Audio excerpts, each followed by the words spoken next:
Ako po si Daisy Lacanlale ng Pampanga. Panahon po ng pandemic nang matuklasan ko ang video sa YouTube kung paano nabuksan ang aking diwa at nalaman ang katotohanan. Panoorin po natin ang video na to ng Mensahero ng Silangan.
Masayang bati ulit mga Ophirians. Sa mga new subscribers, welcome to Ophirian Heritage Conservatory. Ipapakita natin ngayon ang mga gawain ng serpent seeds na hindi nakikita ng karamihan.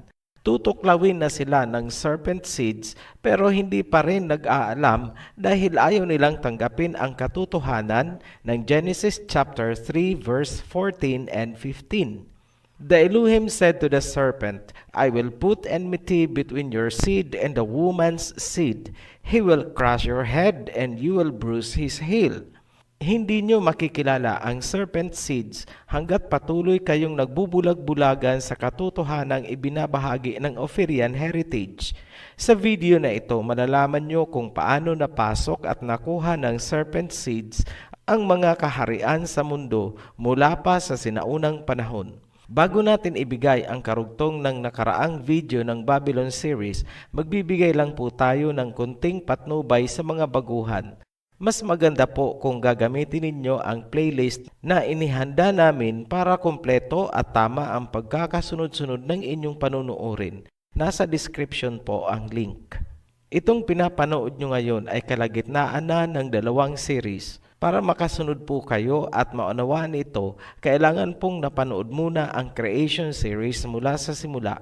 Tinutumbok po ng series ang Mystery Babylon at iba pang prophecies. Ang pinakapundasyon ng Revelation ay ang Genesis. Ang susi sa Mystery Babylon ng Book of Revelation ay ang tamang pagkakaunawa ng serpent seed mula sa panahon ni Adam and Eve. Kapag hindi yan inalam, hindi rin mauunawaan ang kabuuan ng Book of Revelation. Pansining mabuti, ang Genesis ay nagsimula sa Tree of Life, ang Book of Revelation ay matatapos sa Tree of Life. Ngayon, dugtungan na natin ang nakaraang video. Ito na po ang Serpent Seed number 6 at ito ay Babylon Series number 3. Sa ating pagpapatuloy, laging tandaan na meron pang Nephilim pagkatapos ng baha na nakikialam sa human race. Carrier man ng serpent seed o hindi, kapag nalahian ng Nephilim ay nagkakaroon ng matingkad na kulay na sobrang naiiba sa kulay ni Shem at Ham. Ang lahi ni Shem ay mula sa pagiging very dark brown hanggang sa pagiging light brown o kayumanggi. Categorically, mabibilang ang Shemites sa black race dahil sa melanin content. Ang lahi naman ni Ham ay much darker kaysa mga Shemites. Hindi na natin kailangan pang ipaliwanag bakit halos walang melanin pigment ang lahi ni Japheth. Kahit manirahan sila sa Africa at mag-sunbathing ng matagal, kahit na malapnos na ang balat nila, hindi nila makukuha ang kulay ni Shem at Ham. Sa kabilang panig naman, kahit pumuti ang lahi ni Shem dahil hindi nasikatan ng araw, muling babalik ang tunay na kulay kapag nasikatan na. Yan ay dahil sa natural melanin content ng balat ng mga Shemites. Hindi po totoo ang sabi-sabi na kapag ikaw ay nasa malamig na lugar, ang magiging lahi mo ay magiging parang kano. Katunayan, ang kulay ng mga native Eskimo mula sa pinakaunang lahi nila ay ganun pa rin naman hanggang ngayon. Hindi sila nagmukhang kano. Sa nakaraang video, may iniwan tayong katanungan kung sino ang nagpasimula ng snake divination o snake worship. Kapag alam natin kung saan nagsimula, madali nang masundan ang kanilang bakas sa kasaysayan. Mahalagang mag-recap tayo ng kunti para ma-refresh ang ating kaalaman mula sa nakaraan. Naipakita natin sa mga lumipas na video na sina Ama ang snake carrier na direktang nanggaling sa lahi ni Cain. Ang serpent gene ay taglay ng mga anak ni Ham at ito ay nabuhay kay Cainaan. Kung hindi ito lubusang nauunawaan, payo namin balikan nyo ang nakaraang videos ng creation series. Ngayon, bakit natin ito binibigyan ng diin sa pagtatalakay? Kasi maraming naglipana ngayon ng mga literature na iniuugnay ang mga Semitic sa snake worship. Ang basihan? Dahil natagpuan daw sa Israel ang mga artifacts na ginagamit sa snake cult. Mabenta ang istorya na yan sa mga hindi alam ang pinakamalalim na pinagmula ng serpent seed sa panahon pa lang ni Adam and Eve. Kung natatandaan pa, si Cainaan ang naunang umukupa sa lupain ng Israel. Nakuha lang ng lahi ni Jacob ang lupain noong lumabas sila galing ng Egypt, panahon na ito ni Moses. Kinailangan pa munang bawiin ng 12 tribes of Israel ang lupain mula sa mga Canaanites. Ang tamang chronology ng Biblia ay nagpapatunay na yung mga snake cult artifacts ay galing sa mga Canaanites at Babylonians. Hindi po sila Semitic dahil lahi sila ni Ham na anak ni Naama.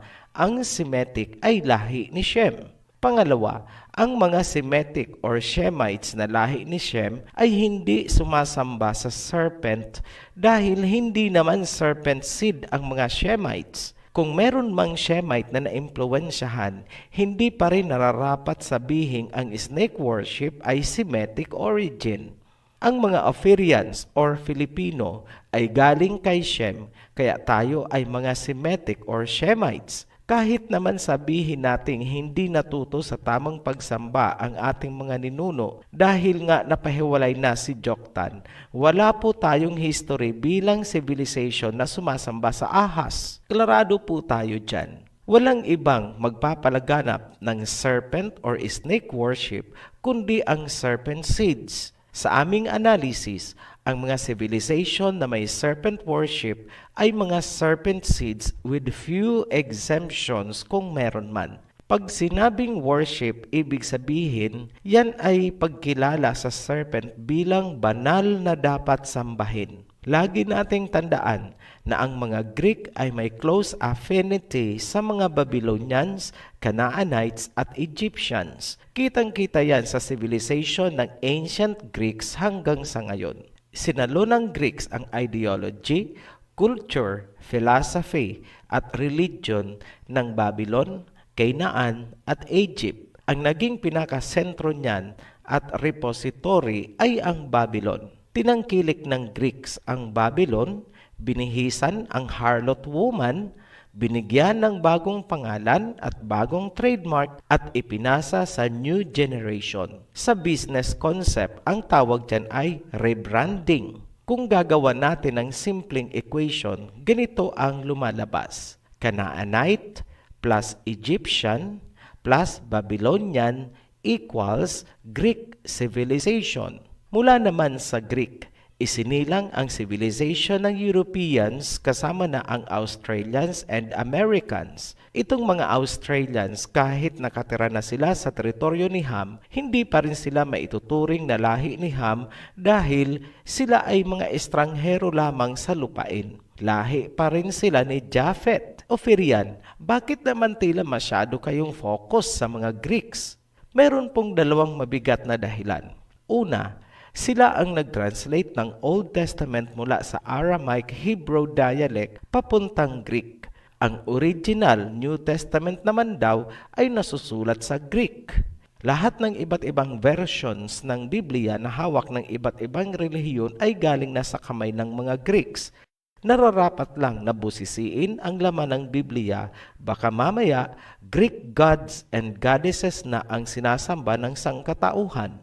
Ang pangalawang dahilan, bakit tayo nag-focus sa mga Greeks? Kailangan nating masundan kung saan napunta ang serpent seeds matapos malusaw ang kanilang pugad sa ancient Babylon. At saan naman sila pumunta noong nalusaw din ang ancient Greek civilization? Sino ang kumupkup sa harlot woman? Kapag nasundan, sakalang lilinaw ang sinabi sa sumpa na I will put enmity between your seed and the woman's seed. He will crush your head and you will bruise his heel. Ibig sabihin, magkakaroon ng banggaan ang dalawang human race, serpent seeds versus seeds of the woman. Lagi pong mag-clash ang dalawang yan na sinimulan ng pagpatay ni Cain kay Abel. Gantihan yan hanggang sa dulo ng panahon on a global scale. Sinabi din yan sa Matthew, nations shall rise against nations. Ibig sabihin, ang mga nations na pinamumunuan ng serpent seeds at nations na pinamumunuan ng woman's seeds ay laging maglalaban hanggang sa dulo ng panahon. Yan ang inilalarawan ng Book of Revelation. Mapipigilan ba natin? Hindi.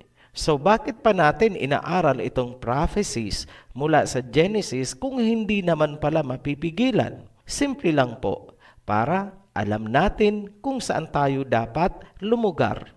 Hindi po natin hangad na magkaroon ng pagkakahati-hati ang sangkatauhan. Ngunit, ihayag man natin o hindi ang ating nalalaman, ang sumpa ay nangyayari na noon pa, hanggang ngayon, at hanggang sa darating na panahon. Ang nakasulat ay matutupad sa ayaw natin at sa gusto. Balikan natin ang serpent divination o worship na ginagawa ng serpent seeds.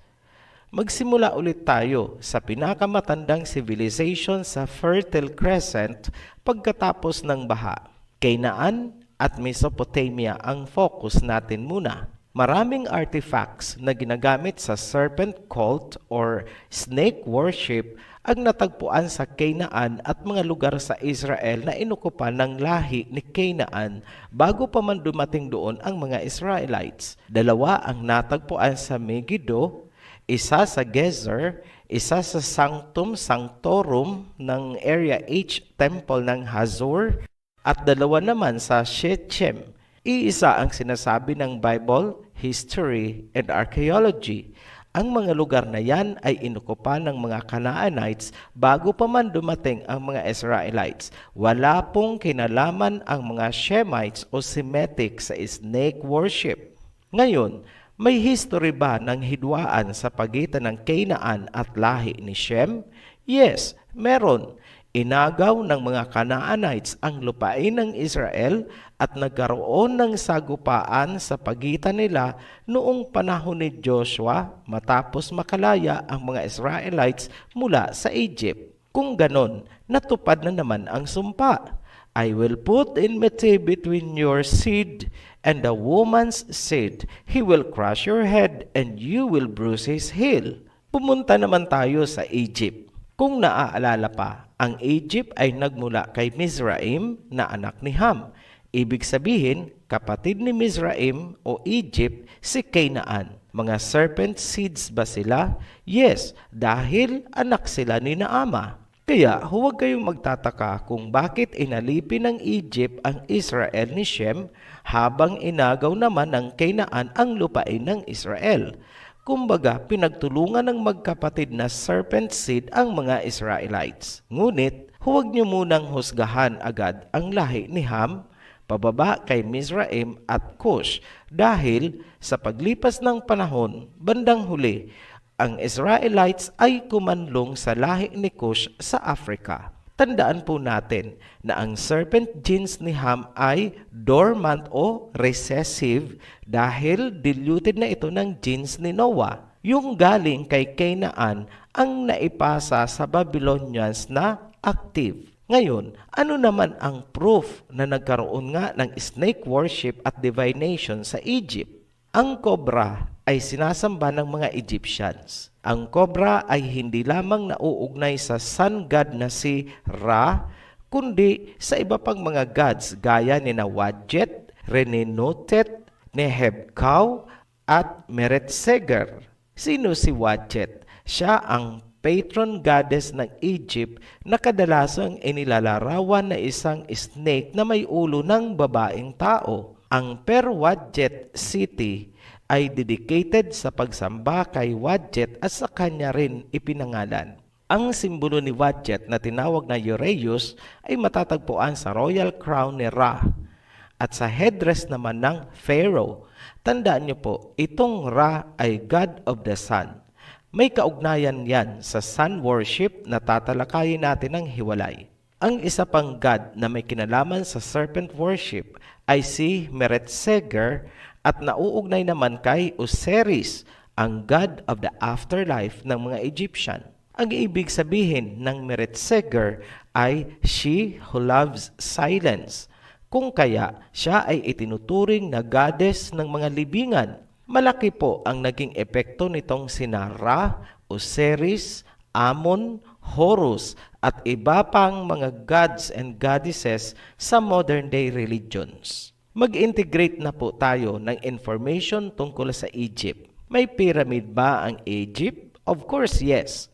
May mga obelisk? Yes. May serpent worship? Yes.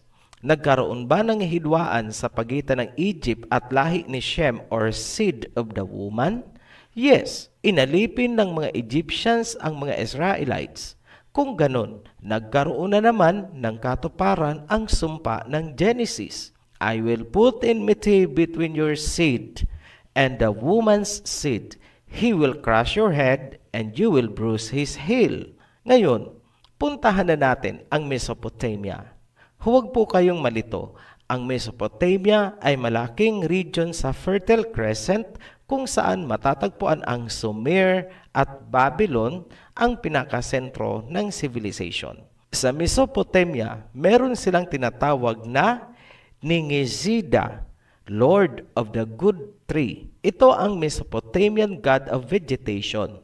Ayon sa Sumerian mythology, siya ay isang serpent na ang ulo ay tao. Ngayon, ano ang ibig sabihin ng Lord of the Good Tree? Sino ang Lord at ano ang tree na tinutukoy? Ang tinutukoy nilang Lord ay ang serpent. Ibig sabihin, ang tree ay ang tree of knowledge of good and evil. Ang essence ni Ningishida ang sinisimbolo ng Caduceus. Ano naman ang Anunnaki? Marami sa atin ang familiar sa Anunnaki story dahil sa ancient astronaut theory at chariots of the gods ni Zecharia Sitchin. Sa mga nakumbinsi at inclined to believe this theory, makinig po kayong mabuti. Ito ang vital arguments ng Ophirian heritage. Sinasabi ng proponent nitong Anunnaki theory na mas kapanipaniwala ang Sumerian tablets dahil higit daw itong nauna kaysa Biblia. Ito ang sagot ng Ophirian. Totoo naman na nauna ang mga Sumerian at Mesopotamian tablets kaysa Biblia.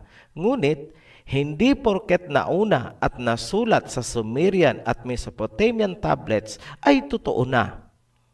Tandaan na ang Mesopotamian, Sumer at Babylonian civilization ay itinayo ng serpent seeds. Ang Babylon ay itinayo ni Nimrod. Questionable ang nilalaman ng Sumerian at Mesopotamian tablets dahil ginawa sila ng serpent seeds. Ngayon, bakit nauna ang Sumerian at Mesopotamian tablets kaysa Biblia?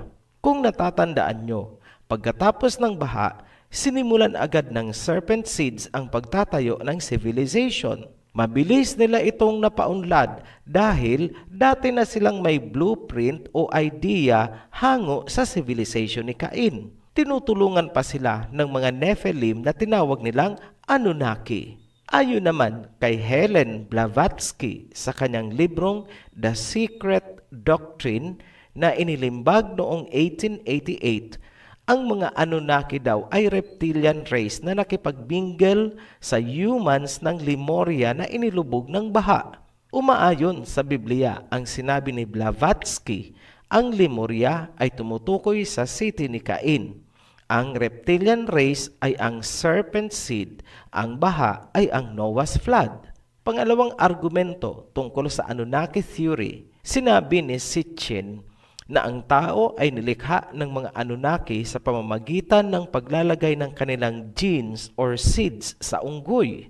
Ito ang sagot ng Ophirian. Ang mga Anunnaki ay hindi mga earthly creatures at sinabi nating sila ang mga fallen angels. Ang sinasabi ni Sitchin na inihalo ng Anunnaki ang kanilang genes sa unggoy para likhain ang tao ay ating tinututulan dahil ang reptilian o serpent seed na sinasabi sa Biblia ay nagmula kay Cain. Ngayon, ito ang synthesis ng Ophirian heritage. Sinusuportahan ni Blavatsky ang Biblia sa aspetong mayroon ngang lumubog na civilization at mayroong reptilian seeds. Sinuportahan naman ni Sitchin ang Biblia sa aspetong merong out of this world na mga entity na nakialam sa human race. Hanggang dyan lang ang tinatanggap ng Ophirian heritage dahil yan ay matatagpuan din naman sa Biblia. Bakit mahalagang aspeto ang kwento ng Anunnaki sa usaping serpent seed at serpent worship? Yan ay dahil itinuturing ng Sumerians na si Enki ang serpent sa Garden of Eden na lumikha daw ng tao. Ibig sabihin, inaamin ng mga Sumerians, Babylonians at Mesopotamians na galing sila sa serpent. Ang active serpent seeds sa Mesopotamia ay galing na kay Canaan. Kung susundan mo ang genealogy, galing sila kay Ham, ang nanay ni Ham ay sina Ama at sa taas din na Ama ay si Cain. Balikan natin ang mga Anunnaki. Ipinasa ni Enki ang kanyang kapangyarihan kay Marduk. Si Marduk at ang kanyang alagang serpent na Muskusyo ang sentro ng serpent worship ng Babylonians. Si Marduk din ang naging national god at patron ng Babylon. Yan, luminaw na kung paanong nagkaroon ng serpent worship ang Babylon, Mesopotamia at Sumer. Ngayon, paano ginagawa ang serpent worship at festivities sa Babylonian civilization? Kada taon, ang priest ay nag-aalay ng 2 carved snake sa god of wisdom na si Nabu sa Itemenanke Ziggurat. Maliban dyan, ang mga Sumerians at Babylonians ay may diyosa ng pag-ibig, pagtatalik at pakikidigma. Ang pangalan ng diyosa ay si Inanna. Ang tawag naman sa kanya ng mga Akkadians ay Ishtar. Sa Greek naman ay Aphrodite. At pagdating sa Rome ay naging Venus. Iisa lang po ang pinanggalingan niyan, si Inanna or Ishtar, kung saan ipinangalan ang Ishtar Gate ng Babylon. Meron ding isang terracotta relief mula sa panahon ni King Hammurabi, 1792 hanggang 1750 BCE. Ang tawag dito ay Queen of the Night at pinaniniwala ang depiction ito ni Inanna. Ano ang ginagawa ng mga priestess ni Inanna or Ishtar? Sa panahon ng sikretong pagriritual, ang mga priestess ni Inanna o Ishtar ay nagsusuot ng scarlet na kulay ng damit. Sila ay makikipagtalik sa mga hari at mga dignitaries mula sa iba't ibang bansa upang magkaroon ng mga anak sa hari. Ang mga anak ng priestesses na ito ang naging future kings and queens ng mga makapangyarihang bansa. Itinuturing silang royal serpent bloodlines. Kung medyo mabilis po kayong mag-isip, ngayon pa lang, Mapapag-ugnay nyo na kung paanong nakontrol ng serpent seeds ang pinaka-powerful na mga bansa. Simple lang, ang serpent seed na anak ng mga priestesses ang naging tagapagmana ng kaharian. Yan ang trabaho ng mga priestesses ni Inanna. Kung titingnan sa isang aspeto, para na rin nilang nasakop ang isang bansa dahil ang magiging hari ay Babylonian. Dahil naiintindihan nyo ang serpent seeds, ngayon pa lang natatanaw nyo na ng malinaw ang Book of Revelation kahit nasa Genesis pa lang tayo. Ang gawain ng mga priestess ng Babylon ay tugmang-tugma sa sinasabi ng Book of Revelation, chapter 17, verse 2. With her, the kings of the earth committed adultery, and the inhabitants of the earth were intoxicated with the wine of her adulteries. Verse 3. Then the angel carried me away in the spirit into a wilderness. There I saw a woman sitting on a scarlet beast that was covered with blasphemous names and had 7 heads and 10 horns. The woman was dressed in purple and scarlet and was glittering with gold, precious stones, and pearls. She held a golden cup in her hand filled with abominable things and the filth of her adulteries. The name written on her forehead was a mystery, Babylon the Great, the mother of prostitutes and of the abominations of the earth. Ang sinasabi ng Revelation na ang mga hari daw ng mundo ay nakipagniig, fornication, adultery, dito sa harlot woman ay tila hindi lamang symbolic kundi literal na nangyari mula pa sa ancient Babylon. Nagtutugma at iisa ang sinasabi ng history, archaeology at Biblia. Ngayon, nagkaroon ba ng banggaan sa pagitan ng ancient Babylonians at lahi ni Shem? Yes. Nilusob ng Babylonians ang Israel at winasak ang templo. Kinuhang bihag ang mga Israelites na lahi ni Shem. Sa panahong yan nangyari, yung inilagay si Daniel sa yungib ng mga leyon. Yan ang panahon na muling natupad ang sumpa sa Genesis. I will put enmity between your seed and the woman's seed. He will crush your head and you will bruise his heel. Ngayon, mag-pass forward tayo. Sino ang sumalo ng culture ng Babylon? Greece. Pinaghalo-halo nila ang belief system ng Egypt at Babylon at yung sa kanila. Beware, maraming modern religions ang tumangkilik ng Babylonian worship. Nasa kanilang mga songs of praise, bukang bibig nila ang mga blasphemous at abominations na ipinagbabawal sa Biblia. Dahil dyan, may mahigpit na babala sa Biblia, Revelations chapter 18 verse 4. Then I heard another voice from heaven, Come out of her, my people, so that you will not share in her sins, so that you will not receive any of her plagues. Yan po ang warning po sa atin. Lumabas daw tayo sa Babylonian system. Kung yan man ay religion, civilization, ideology, o kung ano pa man. Come out of her, my people. Yan po ang ibig sabihin ng Revelations chapter 18 verse 4. Ang snake or serpent worship at divination ay kumalat. Meron sa Mesoamerica, prominente din sa mga Aztecs, meron sa China, Cambodia, Africa, at halos buong mundo. Very logical to assume na lahat yan ay nagsimula sa oldest human civilization sa Mesopotamia pagkatapos ng baha. Kung ang mga date niyan ay mas matanda pa sa baha, then iisa lang ang pwedeng panggalingan, ang civilization ni Cain na inilubog ng baha. Gaya ng sinabi natin kanina, kailangan nating mag-focus sa Greece dahil sila ang sumalo ng Mystery Babylon. Katunayan, tinangka pa ni Alexander the Great na muling itayo ang Etemenanke Ziggurat o yung Tower of Babel. Ngayon, ipapakita namin kung paanong nag-integrate ang serpent seed civilization sa mga Greeks. Importante yan dahil ang mga Greek ang nagsalin ng Old Testament at sinasabi ng mga Western scholars na ang original New Testament ay Greek. Kung i-research nyo naman, ang cradle of Western civilization ay Greece. Ang Minoan civilization ang pinakauna at advanced civilization ng Europe. Ilalahad namin ang serpent worship ng mga Greek at pagkatapos may ipapakita kaming isang pangyayari sa Biblia na sobrang Greek ang pagkakagawa.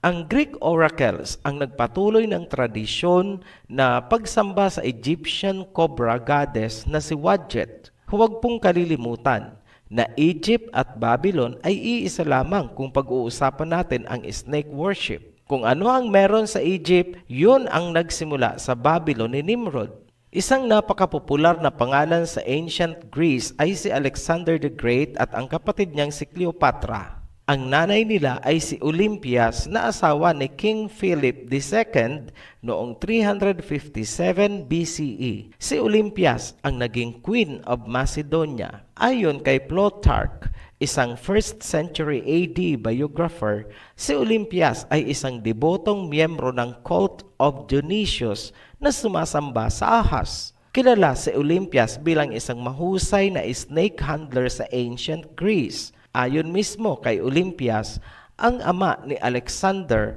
ay si Zeus na nag-anyong serpent o snake. Ang kwentong yan ay pinaniwalaan ni Alexander dahil ganyan din ang sinabi sa kanya ng isang Egyptian oracle.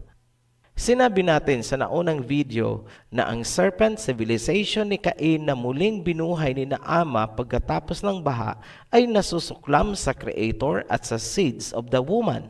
Gagawin nila ang lahat ng abominations, blasphemies, at panlilinlang sa mga tao bilang pagre-rebelde sa Elohim. Gumawa din sila ng sariling version ng creation, at ang bida ay ang serpent. Nabanggit na namin yan sa nakaraang video, ngunit bilang pagbibigay diin sa ginagawa nilang snake worship, muli naming babanggitin dito.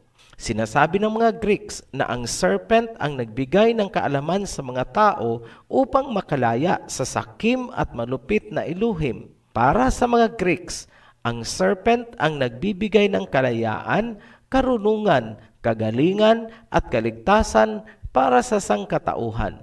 Yan ang kanilang iniingatang doktrina habang tinatranslate nila ang Biblia mula sa Aramaic Hebrew papunta sa Greek. Ngayon, bibigyan namin kayo ng palaisipan.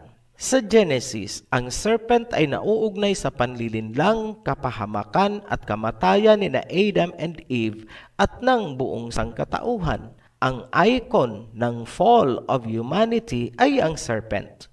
Ngunit, pagkatapos ng baha, bumangon ang Zeus religion ng mga Greeks.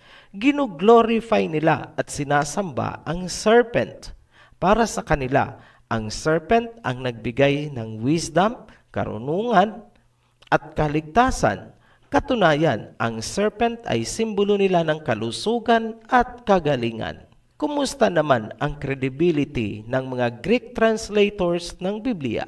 Hindi ba't kahit ang Nephilim na ang ibig sabihin sa Hebrew ay fallen ones, ay ginawa nilang gigantes o giants para hindi raw maapektuhan ang kanilang mga gods and goddesses? Paano kaya kung ang sinasamba nilang serpent naman ang apektado? Hindi kaya baguhin din nila ang totoong nilalaman ng Biblia? Ito ang $1,000,000 question. Totoo kaya ang pagkakasali na serpent o snake nga ang ipinagawa kay Moses na itinaas niya upang makaligtas sa tiyak na kamatayan ang mga Israelites na natuklaw ng mababangis na ahas? Yan po, ang kwentong yan ay matatagpuan sa Numbers chapter 21 verse 4 hanggang 9. Ngayong kilala nyo na ang mga Greeks, isipin nyong mabuti ang issue na nasilip ng Ophirian heritage. Abangan nyo po ang natatangi o special edition kung saan hihimayin natin ang issue na yan. Importante po yan dahil ang hawak nating Biblia ay gawa ng mga Greeks. Muli po kaming nagpapasalamat sa mga patuloy na sumusuporta sa Oferian Heritage. Hanggang sa muli, be blessed, Oferians! Naniniwala po ako na ikaw na nanood ay maraming katanungan at unti-unting nabubuksan ang iyong diwa. Kung nais mong magpatuloy, subaybayan ang nasabing video ng Mensahero ng Silangan. I-follow lang ito, i-share at i-subscribe. Maraming salamat po.